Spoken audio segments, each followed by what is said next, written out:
Hello, and welcome to today's podcast, where we're diving into the world of fraud claims, particularly focusing on unauthorized transactions. In our digital age, these transactions aren't just occasional mishaps, they're a pervasive part of our financial landscape. And while the methods of fraud keep evolving, the core principles of protecting yourself and successfully navigating the recovery process remain pretty constant. Let's unpack some of the most common mistakes people make when filing these claims and how you can steer clear of them. First up, let's talk about the urgency of timely reporting. You wouldn't believe how often people delay reporting unauthorized transactions, thinking it won't make a big difference. But I'm here to tell you, time is of the essence. According to the Electronic Fund Transfer Act, you have a 60-day window to report unauthorized activity from the date your bank statement is sent. Miss this window, and you might find yourself holding the bag for those losses.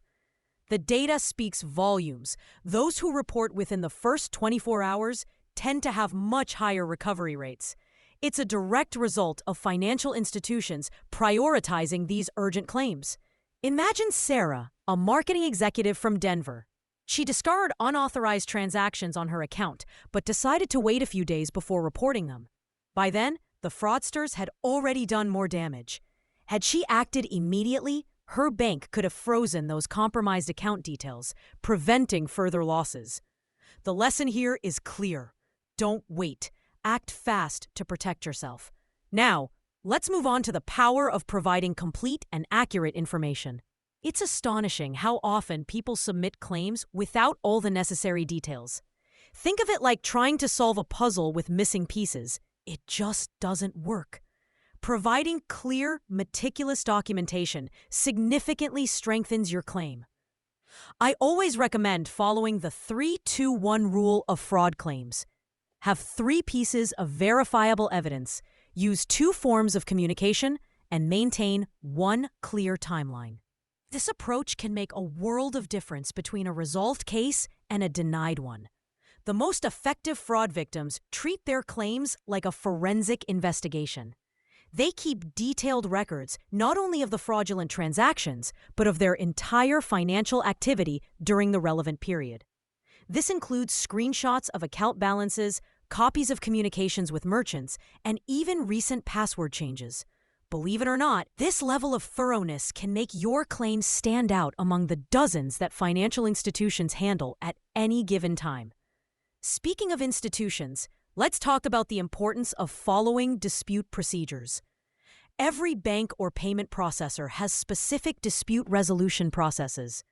Ignoring these procedures or trying to take shortcuts is a surefire way to derail your claim. These protocols aren't arbitrary. They've been refined over years to balance consumer protection and fraud prevention. Understanding how these procedures work can help you communicate effectively. For example, in credit card disputes, the process usually involves several entities, including the card issuer and the card network itself. Each has its own timeframes and documentation requirements. Trying to bypass this by demanding immediate resolution often backfires because the person you're speaking to might not have the authority to override the systematic investigation process. Finally, let's wrap up with some advanced insights to elevate your fraud recovery game. Being proactive and informed is your best defense. This isn't just about tips. It's about adopting a strategic approach to protect yourself.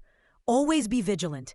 Keep your information secure, and stay educated on the latest trends in digital fraud. Thank you for tuning in today. Remember, in the world of financial fraud, being informed and acting swiftly can be your greatest allies. Stay safe out there, and until next time, keep your transactions secure.